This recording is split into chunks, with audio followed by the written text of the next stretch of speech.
Hey guys, my name is Shane, and welcome to this week's installment of Devlog Fridays. The biggest thing I want to talk about today is the brand new development we have been making in the world of Eden-Nadir. Within the staging branch, we have started building the city of Marburg from the ground up. Some of you may have already seen snippets of it on last week's What's in the Pipeline video.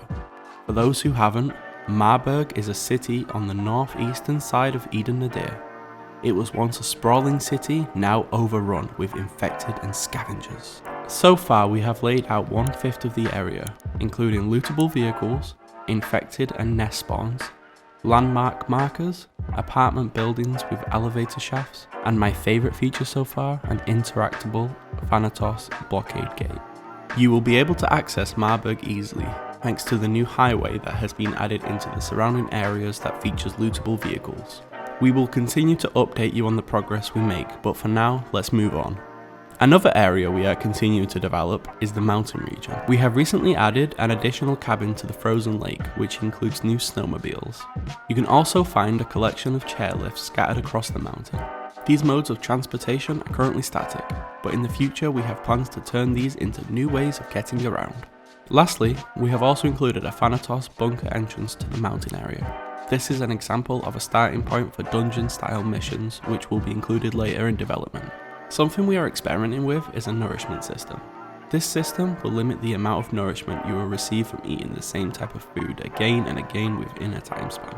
Additionally, we have implemented a water wake effect around the player when wading through water, as well as opening up a train tunnel through the hilltop hideout area near Valhalla.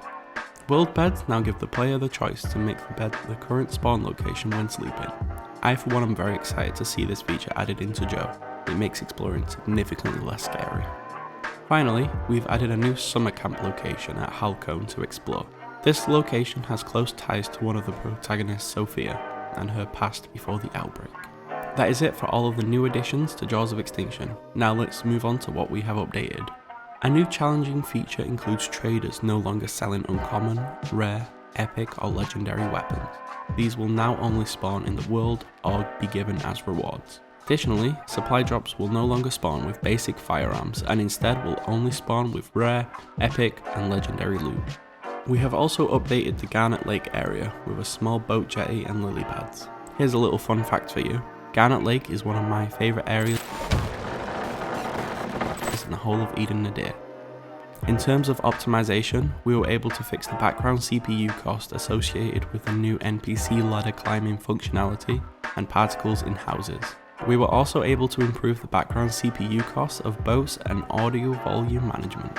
We optimized a bunch more assets in the world into the instance system and increased the draw distance on the flyover motorway. We are constantly striving to improve Joe.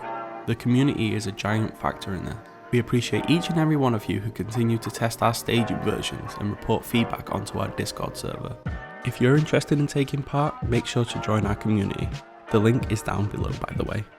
Some notable fixes from this week. There was a bug that did not let you place ladders successfully. This has now been fixed. Issues with companions climbing ladders has also been fixed. Additionally, airdrop helicopters getting very close to the ground before dropping their supplies has now been fixed too. As always, after all of these new features have been tested, they will be implemented to the next main patch. If you would like to test out these features and you're interested in taking part in the experimental staging branch, simply switch versions in Steam by right-clicking Joe, click Properties, Betas and switch versions from None to Staging-Experimental branch. Unfortunately, staging is only available on Steam, although you can still play the main patches on the Epic Games Store. Okay guys, that's all for this week. If you'd like a more in-depth look into the patch notes, there'll be a link in the description. If you enjoyed this video, don't forget to subscribe, follow our social media, and join our Discord to stay updated. Have a great weekend, and I'll catch you all next week.